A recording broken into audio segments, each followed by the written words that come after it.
नमस्कार, आवाज समाचार में आपका स्वागत है। आपके साथ मैं हूं विपिन भट्ट और अब बजने वाले हैं शाम के 7 और हम लेकर हाजिर हैं ये पूरा अपडेटेड आवाज समाचार, जहां दिन भर की खबरें आपके लिए छोटे से कैप्सूल फॉर्म में अगले आधे घंटे में बताएंगे। क्या कुछ हुआ मार्केट से लेकर दुनिया जहान में, तो आइए खबरों की शुरुआत करते हैं हेडलाइंस के साथ। चंडीगढ़ मेयर चुनाव मामले में सुप्रीम कोर्ट का बड़ा फैसला। आप कांग्रेस उम्मीदवार कुलदीप कुमार को विजय किया घोषित। रिटर्निंग ऑफिसर अनिल मसीहा पर चलेगा केस। उत्तर प्रदेश में इंडिया गठबंधन को लग सकता है बड़ा झटका। कांग्रेस और समाजवादी पार्टी लड़ सकते हैं अलग अलग चुनाव। सीट बंटवारे पर नहीं बन रही है बात। किसानों ने नहीं माना एमएसपी पर सरकार का प्रस्ताव, फिर दोहराई सभी 23 फसलों पर एमएसपी पर खरीदने की मांग। 21 फरवरी को फिर दिल्ली चलो का अभियान। जम्मू कश्मीर में प्रधानमंत्री का पावर पैक डे। जम्मू में किया 32,000 करोड़ की परियोजनाओं का शिलान्यास। एम्स, आईआईटी और आईआईएम का किया उद्घाटन। घाटी में पहली इलेक्ट्रिक ट्रेन को दिखाई हरी झंडी। फिर निफ्टी एक्सपायरी के दिन बाजार में दिखा जोश। निफ्टी नए शिखर पर बंद। बैंकिंग शेयरों में आज रही जबरदस्त खरीदारी।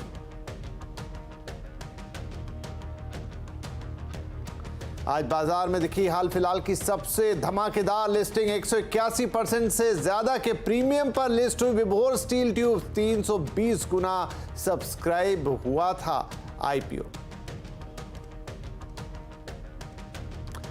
एक्सपोर्ट बैन हटाने की अफवाहों के बाद प्याज की कीमतों में जोरदार उछाल। लासलगांव मंडी में 40% महंगा हुआ प्याज। आगे और बढ़ सकती कीमतें, लेकिन सरकार ने किया साफ अभी नहीं हटेगा बैन।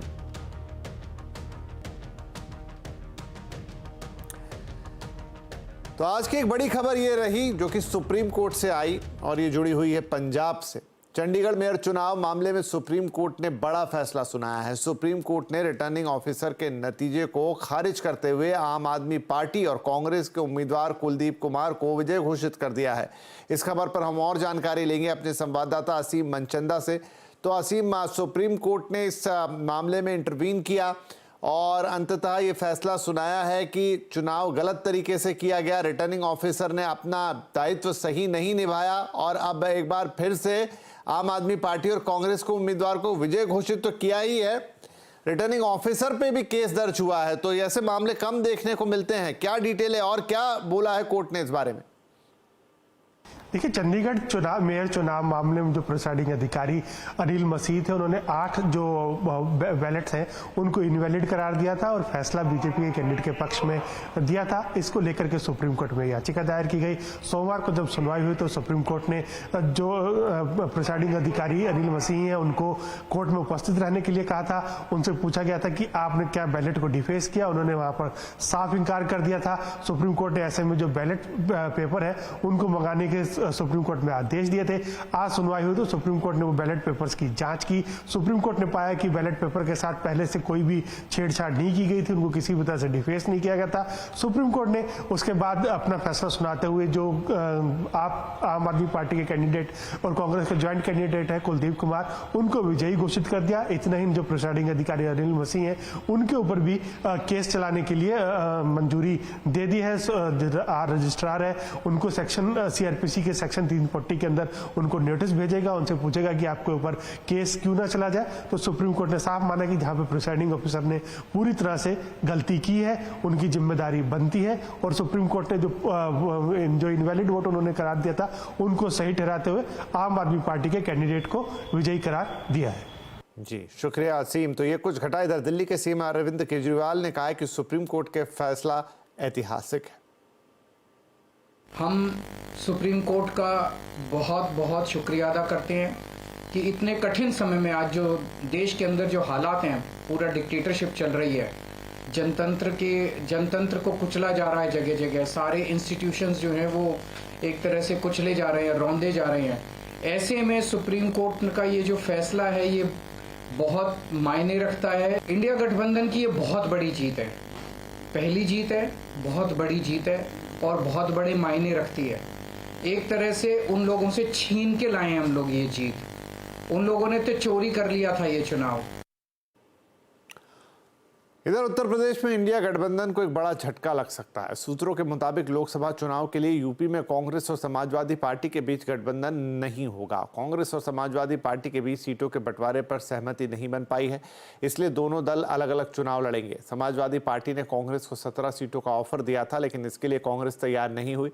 कल अखिलेश यादव ने भी कहा था कि अगर सीटों का बंटवारा हुआ तो ही वो राहुल की यात्रा में शामिल होंगे। आपको बता दें कि समाजवादी पार्टी यूपी की 80 सीटों में से 27 उम्मीदवारों का ऐलान कर चुकी है। इस खबर पर थोड़ा और डिटेल लेंगे, हमारे साथ है हमारे संवाददाता अरुण सिंह। तो अरुण, यहाँ पर हमें बताएंगे कि क्या पूरा समीकरण है और क्यों अब ये बात हो रही है कि शायद कांग्रेस और समाजवादी पार्टी साथ नहीं जाएंगी। देखिए, समाजवादी पार्टी और कांग्रेस के बीच जो उत्तर प्रदेश में सीटों के बंटवारे की बातचीत चल रही थी, फिलहाल वो बंद है। उसकी वजह यह है कि समाजवादी पार्टी ये कह रही है कि 17 सीटें देने के लिए कांग्रेस को वो तैयार थी और उसकी सूची भी मल्लिकार्जुन खड़गे को भेज दी गई थी। अब हुआ क्या है? हुआ यह है कि अखिलेश यादव नाराज इस बात से है कि 2 और सीटें कांग्रेस ने मांग ली थी, जिसकी वजह से वो जो भारत जोड़ो न्याय यात्रा थी राहुल गांधी की, जिसमें वो रायबरेली में शामिल होने वाले थे, उसमें शामिल नहीं हो रहे हैं। 17 सीटें जो दी थी कांग्रेस को समाजवादी पार्टी ने, उसमें 3 सीटें और मांग रही थी कांग्रेस। उसमें बहराइच, देवरिया और अमरोहा।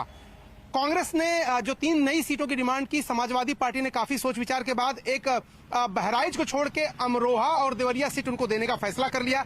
लेकिन कांग्रेस के तरफ ये समाजवादी पार्टी ने स्पष्ट किया कि आपको इन 17 सीटों में से ही उसको एडजस्ट करना पड़ेगा, यानी 17 और 2 19 नहीं होंगे। 17 में ही आपको 2 नई सीटें हम दे देंगे, एक अमरोहा दे देंगे और एक देवरिया दे देंगे। लेकिन कांग्रेस पार्टी इस पर सहमत नहीं हो रही थी। हालांकि बहराइच नहीं लेने पर वो मान गई थी, लेकिन उसके बाद प्रियंका गांधी के जो सिपासालार हैं, खास लोग हैं, वो मुरादाबाद और रामपुर की 2 सीटें मांगने लगे। जो समाजवादी पार्टी का कहना है, उनका तर्क है कि दोनों उनकी विनिंग सीट है, दोनों सीटों पर वो जीते हैं, उनका गढ़ है।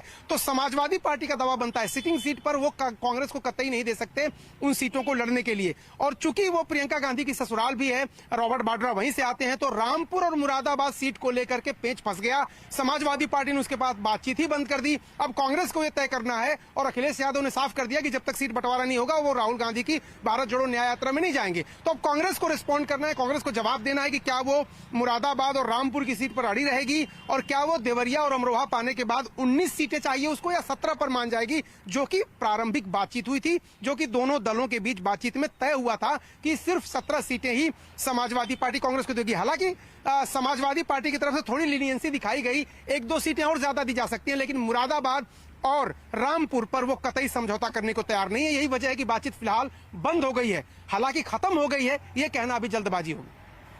तो ये है पूरा समीकरण इस वक्त उत्तर प्रदेश के अंदर कांग्रेस और समाजवादी पार्टी के बीच। इस बीच कांग्रेस के महासचिव केसी वेणुगोपाल ने दावा किया है कि उत्तर प्रदेश में समाजवादी पार्टी से गठबंधन को लेकर बातचीत जारी है, ये फाइनल स्टेज में है और जल्दी ही सीटों का ऐलान किया जाएगा। This discussion is going on. Okay. Discussion is going on. It will be finalized at any point of time. There are other parties also. They are saying that we are fighting alone, sir. So it is a drawback. Sir, Samajwadi party का Brother, wait for some time. We are on process. Our alliance team is there. Congress president has appointed a team of alliance leaders. So they are discussing day by day. They are discussing with everybody. Sir, will Congress? The solution will come.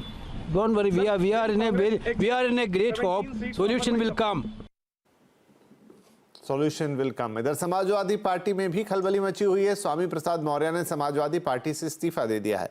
वो पिछले कुछ दिनों से नाराज चल रहे थे। उन्होंने कहा है कि वो नई पार्टी बनाएंगे और समान विचारधारा वाले लोगों को अपनी पार्टी में शामिल करेंगे। सभी प्रकार के पद का त्याग किया है, विधान परिषद का भी त्याग किया है। अब आने वाली 22 फरवरी 2024 को दिल्ली के तालकटोरा स्टेडियम में कार्यकर्ताओं के साथ समागम होगा, जहां पर आगे की दिशा तय होगी, नई पार्टी का ऐलान होगा। पद के लिए मैं कभी न कहीं आया हूं न गया हूं। जिनको खुशी है लाभ देने की, उनके लाभ के पद को भी मैं ससम्मान वापस कर दिया हूं। तो उत्तर प्रदेश में इंडिया गठबंधन का क्या होगा? क्या अखिलेश यादव और राहुल गांधी अपने अपने रास्ते चलेंगे? आज आवाज अड्डा में इसी पर होगी बड़ी चर्चा। शाम 7:57 पर यूपी हम दोनों हैं अलग अलग।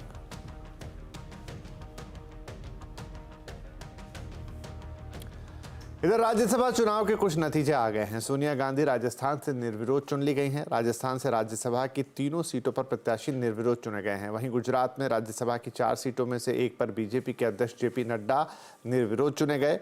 नड्डा के साथ गोविंद ढोलकिया, जसवंत सिंह परमार और मयंक नायक भी चुने गए हैं। इसके अलावा उड़ीसा से अश्विनी वैष्णव का भी निर्विरोध राज्यसभा के लिए चयन हुआ है।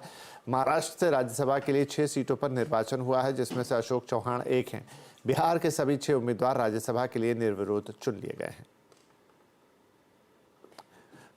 अब बात किसान आंदोलन की। किसान संगठनों ने सरकार के 5 फसलों को एमएसपी पर खरीदने के प्रस्ताव को ठुकरा दिया है। किसानों ने सभी 23 फसलों को एमएसपी पर खरीदने की मांग को दोहराया है। किसान संगठन बुधवार से फिर से दिल्ली चलो आंदोलन की शुरुआत करने जा रहे हैं। मकसद हैगा एमएसपी खरीद दी गारंटी का कानून बनाओ। मकसद हैगा C2 50% फार्मूले अनुसार फसलों के भाव दिओ। मकसद ये हैगा भी किसान मजदूर का कर्जा खत्म करो। बिजली बिल जिहड़ा निजीकरण की नीति उन्होंने वापस लो। पोल्यूशन एक्ट दे विचों जिहड़ा वा ओह बाहर कड्डो खेती नूं, ठीक है। नरेगा 200 दिन चलाओ और उहदे विच जिहड़ा 700 रुपया दिहाड़ी दो। चलिए, हमारे संवाददाता असीम मनचंदा हमारे साथ हैं, उनसे थोड़ा और समझते हैं। तो असीम, सरकार की तरफ से था कि 5 फसलों पर एमएसपी की गारंटी ले लीजिए, 5 साल के लिए ले लीजिए, लेकिन किसानों ने कहा 2 दिन सोचेंगे, पर अंततः मना कर दिया। अब वो अपनी फिर पुरानी मांग दोहरा रहे हैं और ये भी कह रहे हैं 21 को फिर से दिल्ली चलना है। तो क्या कश्मकश वहीं बनी हुई है, चीजें फिर घूम फिर के वहीं पहुंच गई? अब तक किसान और सरकार के बीच में 4 दौर की बातचीत हो चुकी है। चौथे दौर की बातचीत में सरकार ने किसानों के सामने 5 फसलों को एमएसपी पे खरीदने का प्रस्ताव रखा था। किसानों ने उस पर विचार करने के लिए वक्त मांगा था। अब किसानों ने सरकार को अपना जवाब दे दिया है। किसानों ने सरकार के इस प्रस्ताव पर असहमति जताई है। किसानों ने सरकार से ये कहा है कि हम पूरी 23 फसलों के एमएसपी की गारंटी की मांग रख रहे हैं। इतना ही नहीं, सरकार जो स्वामीनाथन कमेटी की रिपोर्ट है उसको लागू करे। सरकार जो 5 साल के लिए फसल खरीदने की बात कह रही है, ये कहीं ना कहीं सरकार कॉन्ट्रैक्ट फार्मिंग हमसे कराने की बात कर रही है। इतना ही नहीं, किसान जीवन बीमा को लेकर के हम बातचीत कर रहे हैं, किसान की कर्ज माफी को लेकर के बातचीत कर रहे हैं। उसको लेकर के अभी तक सरकार की तरफ से कोई भी हमको मूवमेंट देखने को नहीं मिला। तो ऐसे हम सरकार के प्रस्ताव को ठुकरा रहे हैं और बुधवार से हम आंदोलन की दोबारा शुरुआत करेंगे। अभी तक सरकार की तरफ से कोई भी बयान निकल करके नहीं आया जिसमें कि ऐसा लगे कि सरकार दोबारा से आगे बढ़ करके किसानों के साथ बातचीत करेगी। तो किसान बुधवार से अपने आंदोलन की शुरुआत दोबारा से कर देंगे।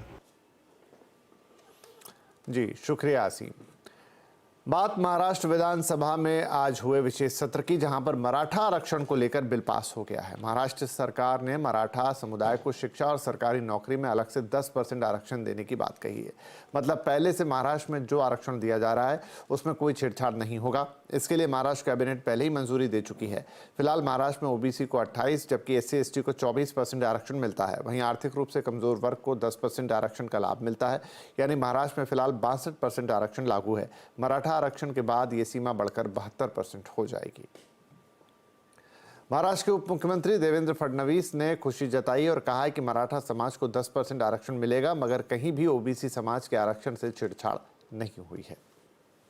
मुख्यमंत्री श्री एकनाथराव शिंदे जी के नेतृत्व में हमारी सरकार ने मराठा समाज को SC/BC के तहत 10% आरक्षण देने का प्रस्ताव एक कानून के रूप में, एक बिल के रूप में दोनों सदनों में रखा था। दोनों सदनों में एक मत से यूनानिमसली इस कानून को मान्य किया है, इस बिल को मान्य किया है और इसको कानूनन अमली जामा पहनाया है। अब कानूनन मराठा समाज को 10% आरक्षण दिया जाएगा। ये देते समय कहीं पर भी ओबीसी समाज के आरक्षण से छेड़छाड़ नहीं की गई, ये अलग से आरक्षण दिया गया है। बात करेंगे पश्चिम बंगाल की। बीजेपी नेता शुवेंदु अधिकारी आज संदेश खाली पहुंच गए। शुवेंदु को हाईकोर्ट से संदेश खाली जाने की इजाजत मिल गई थी, लेकिन उन्हें वहां जाने से रोका गया था। इसके बाद शुवेंदु ने विरोध प्रदर्शन किया। कलकत्ता हाईकोर्ट ने शुवेंदु और उनके सुरक्षा कर्मियों को ही हिंसा प्रभावित क्षेत्र में जाने की इजाजत दी है। आपको बता दें कि पिछले 10 दिनों से बंगाल के संदेश खाली में तनाव का माहौल है। महिलाओं ने टीएमसी नेता शेख शाहजहां और उनके समर्थकों पर यौन उत्पीड़न और जमीन हड़पने का आरोप लगाया है। शाहजहां के घर पर राशन घोटाले मामले में ईडी ने 5 जनवरी को रेड मारी थी, जिसके बाद से शाहजहां फरार है। शेख पर ईडी की टीम पर हमला करवाने का भी आरोप है। कलकत्ता हाईकोर्ट ने बंगाल सरकार को भी फटकार लगाई है। शुवेंदु अधिकारी ने कहा है कि राज्य सरकार हाईकोर्ट के फैसले को चैलेंज कर रही है। चलिए, इन सब खबरों के बाद अब बात कर लेते हैं आज के बाजार की। आज फिर निफ्टी एक्सपायरी का दिन था और बाजार में तेजी का आलम रहा और इसी तेजी के साथ निफ्टी ने एक नए शिखर को भी छुआ। सेंसेक्स आज 349 अंक चढ़कर 73,057 पर बंद हुआ, तो निफ्टी 75 अंक चढ़कर 22,197 पर। आइए मार्केट का थोड़ा और डिटेल हम लेते हैं। हमारे साथ है हमारे सहयोगी यतिन मोता, उनसे बात करते हैं। तो यतिन, आज की इस तेजी में कौन से शेयर्स चमकते हुए नजर आए? तो निफ्टी गेनर्स की बात करें तो यहाँ प्राइवेट सेक्टर की बैंक्स का दबदबा था और निफ्टी के टॉप कंट्रीब्यूटर एचडीएफसी बैंक की बात करें तो 2% की बढ़त के साथ यहाँ आपको तेजी आती हुई दिखाई पड़ी। एक्सिस बैंक में भी 2.5% की तेजी और पावर सेक्टर के शेयर्स में पावर ग्रिड और एनटीपीसी यहाँ भी आपको 4 से लेकर 2% तक की तेजी आती हुई नजर पड़ी। लूजिंग साइड पर थोड़ी बहुत प्रॉफिट टेकिंग आपको ऑटो शेयर्स में दिखाई पड़ी, तो हीरो मोटोकॉर्प, बजाज ऑटो, आइशर मोटर्स, इन सभी स्टॉक्स में आपने 2 से 2.5% के कट्स देखे। और कोल इंडिया येस्टरडे मैनेजमेंट के कॉन्फ्रेंस कॉल की कमेंट्री के बाद जहां ई ऑक्शन के दाम में गिरावट आ रही है, शेयर में आज भी 3% का डाउन टिक था। मिड कैप्स की बात करें तो लॉजिस्टिक्स शेयर्स में काफी अच्छी खरीदारी थी। अल्कार्गो लॉजिस्टिक्स की बात करें तो ये 6% ऊपर था। Gujarat Ambuja exports, home finance और शुगर शेयर्स खास करके एआईडी पेरी में 4 से 5% का तेज रुझान था। लूजिंग साइड पे प्रॉफिट टेकिंग थी सरकारी कंपनीज में, तो बीएमएल का शेयर 4% नीचे, एमआरपीएल 4% नीचे, जेबीएम ऑटो और साइन जैसी काउंटर्स में भी थोड़ी बहुत मुनाफा वसूली आपको दिखाई पड़ी। और आखिर में अगर हम बात करें तो रियल एस्टेट शेयर्स में खरीदारी थी, तो अगर हम मैक्रोटेक डेवलपर, डीएलएफ, फिनिक्स मिल जैसे काउंटर्स की बात करें तो यहां 1.5 से 2% की एवरेज तेजी दिखाई पड़ी। जी, आज शेयर बाजार में विभोर स्टील ट्यूब्स की शानदार लिस्टिंग हुई। बीएससी और एनएससी पर ये 181% बम्पर प्रीमियम के साथ लिस्ट हुई।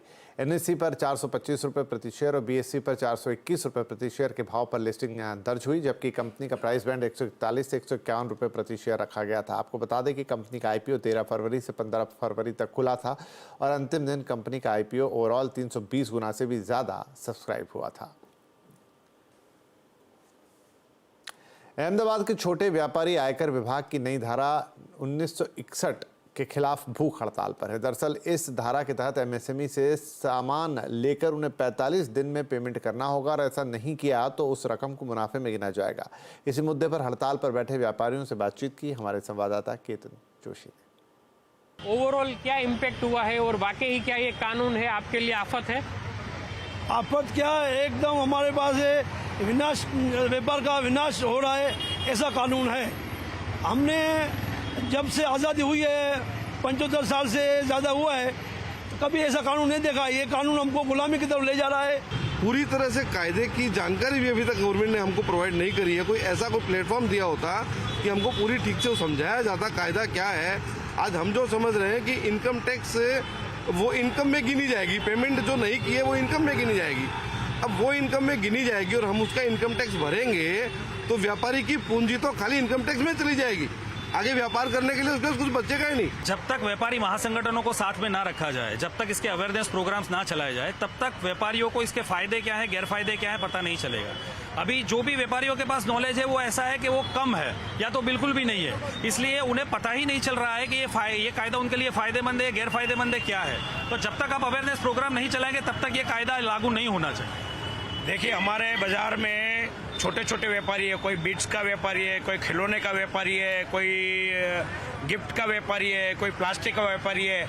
हर व्यापारी की एक ही बात चल रही है कि हमारे ये जो कायदा लागू हो रहा है उससे हमारे सबको डर हो गया है कि हम लोग धंधा करेंगे और ये जो इसको चेक वो 45 दिन में नहीं देंगे तो हमारे 33% इसमें इनकम टैक्स में कट जाएगा। तो हमको भी व्यापार करना नहीं है जब तक इसका कोई निवेड़ा नहीं लाएगा। हमारी सरकार से यही अपील है कि आप हमको कोई कुछ ऐसा नॉलेज दो कि इसमें ये कायदे का क्या क्या इनपुट और आउटपुट है तो हम आगे कुछ कर सकें। बिल्कुल, तो व्यापारियों के साथ पहले मीटिंग करके ही इस कायदे का अमलवारी हो, ये यहाँ से मांग उठ रही है। गुजरात से रुख कर लेते हैं थोड़ा महाराष्ट्र का, जहां पर प्याज एक बार फिर रुलाने की तैयारी में है। लासलगांव प्याज मंडी में प्याज की कीमतें 40% तक की बढ़ोतरी वहां देखी गई है। जनवरी के मुताबिक जानकारी के मुताबिक मार्च में प्याज की कीमतों में और ज़्यादा बढ़ोतरी देखने को मिल सकती है। और ज़्यादा जानकारी के लिए हम बात कर लेते हैं हमारी सहयोगी मनीषा गुप्ता से। तो मनीषा, क्या कारण है, एक तो क्यों इतना उछाल है, और फिर ये बात कहाँ से कि आगे और भी दाम बढ़ सकता है, उसके पीछे क्या कारण? प्याज को लेकर पिछले 2 दिनों में काफ़ी सारी हेडलाइंस देखने को मिली। ये एक्सपेक्टेशन भी थी कि जो प्याज के ऊपर एक्सपोर्ट बैन लगाया हुआ है उसे शायद हटा दिया जाएगा, और इसी के चलते हमने लसलगांव, जो कि प्याज की सबसे बड़ी मंडी है यहाँ पर भारत में, भाव वहाँ पर 40% तक चढ़ते हुए भी देखे। 1280 रुपये प्रति क्विंटल वाले भाव 1800 रुपये हो गए 2 ही दिनों में। लेकिन आज फिर से टॉप गवर्नमेंट ऑफिशियल्स की तरफ से ये स्टेटमेंट आई है कि प्याज की एक्सपोर्ट का जो बैन है वो वहीं का वहीं है, उसे हटाने की एज ऑफ नाउ कोई मंशा नहीं है। 31 मार्च तक ये बैन फिलहाल जारी रहेगा। आपको याद दिला दें कि 8 दिसंबर 2023 को ये बैन लगाया गया था, क्योंकि प्याज की कीमतें लगातार ऊपर चढ़ती चली जा रही थी। जो आवक है प्याज की एज ऑफ नाउ मंडियों में, वो धीरे धीरे अब कम होती जा रही है, और जो नई फसल है यानी कि जो रबी की फसल है वो मार्च एंड अप्रैल फर्स्ट वीक में यहाँ पर आना शुरू करेगी। लेकिन उसमें भी एक ये प्रॉब्लम है कि इस बार बुआई यहाँ पर 30% कम हुई है, तो वो फसल भी कम ही रहने की एक्सपेक्टेशन है। तो इन सब के चलते प्याज एक्सपोर्ट बैन हटाया जाएगा, ये सरकार ने टोटली यहाँ पर इसे नकार दिया गया है। नोटिफिकेशन की भी बाजार को यहाँ पर एक्सपेक्टेशंस थी, काफ़ी सारी यहाँ पर बातचीत भी चल रही थी। लेकिन जहाँ तक फ्रेंडली कंट्रीज़ को प्याज एक्सपोर्ट करने की बात है, इंटर मिनिस्ट्रियल मीटिंग के लिहाज से केस ऑन केस बेसिस पे वो काम यहाँ पर जारी रहेगा। लेकिन प्याज का एक्सपोर्ट बैन पूरी तरह से खुल जाएगा, एज ऑफ नाउ सरकार ने इससे मना कर दिया है। अगर आपको भावों की ही बात करें तो माना यह जा रहा है कि मार्च के महीने में इवन एज बैन को यहाँ पर रहने दिया जाएगा, उसके बावजूद भी आप देखेंगे कि प्याज में यहाँ पर तेजी देखने को मिल सकती है। मांग अच्छी खासी है, फसल कम है, आगे जाकर भी फसल कमजोर है, तो उसका सीधा असर हम यहाँ पर प्राइसेस में लगातार शायद पड़ता हुआ देखेंगे। जी शुक्रिया। अब रुख करते हैं जम्मू कश्मीर का, जहां प्रधानमंत्री नरेंद्र मोदी आज दौरे पे थे। इस दौरान उन्होंने 32,000 करोड़ रुपए की परियोजनाओं का शिलान्यास किया। इसमें एजुकेशन, रेलवे, एविएशन और रोड सेक्टर से जुड़े विकास कार्य शामिल है। इस दौरान पीएम ने एम्स, आईआईटी और आईआईएम का भी उद्घाटन किया। वहीं घाटी में पहली इलेक्ट्रिक ट्रेन को हरी झंडी भी दिखाई।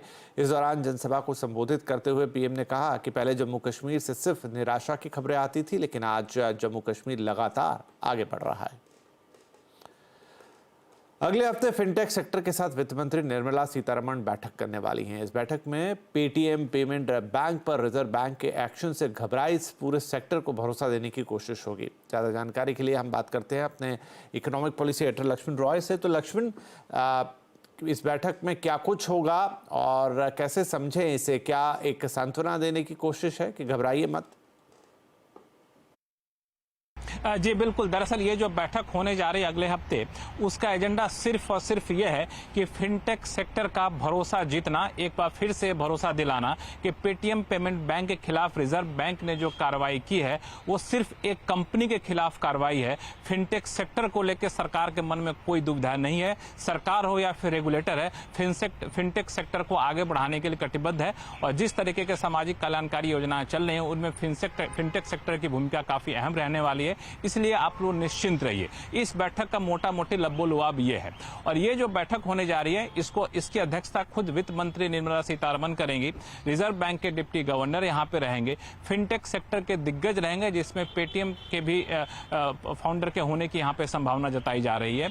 और इस बैठक में दरअसल जो भी पेटीएम के साथ हुआ उसका भी जिक्र यहाँ पे उठेगा, और ये एक तरह से नसीहत देते हुए सरकार दिखेगी कि आप अच्छा काम कर रहे हैं, अच्छा करिए, हमारा सहयोग रहेगा, लेकिन कंप्लायंस को आपको फॉलो करना पड़ेगा, नियमों का पालन करना पड़ेगा, और जो सब ग्रे एरिया है उसमें किस तरह से बदलाव करना चाहिए, नियमों में क्या कोई बदलाव की जरूरत है, ये सुझाव फिनटेक की तरफ से आएगा। और उसके बाद मुझे लगता है कि आगे का एक रोड मैप आता हुआ दिखेगा इस बैठक के बाद, कि सरकार क्या फिनटेक के लिए खास अलग से कानून लाएगी, मौजूदा नियमों में बदलाव करेगी, या फिर किस तरह से भरोसा ज्यादा कायम करना चाहेगी। ये इस पूरे बैठक से निकल कर आने वाली बात होगी, जिस पर सबकी नजरें रहेंगी। जी शुक्रिया लक्ष्मण इस अपडेट के लिए। तो अगले हफ्ते ये मुलाकात होनी है। और आवाज समाचार के इस एडिशन में फिलहाल इतना ही, लेकिन सीएनबीसी आवाज पे खबरें जारी हैं, आपके मनपसंद कार्यक्रम जारी है। और हाँ, हमारे सोशल मीडिया प्लेटफॉर्म पर जरूर पधारिए, एक क्लिक पर आपको मिलेगी ताज़ा, अपडेटेड और आपके काम की खबरें। नमस्कार।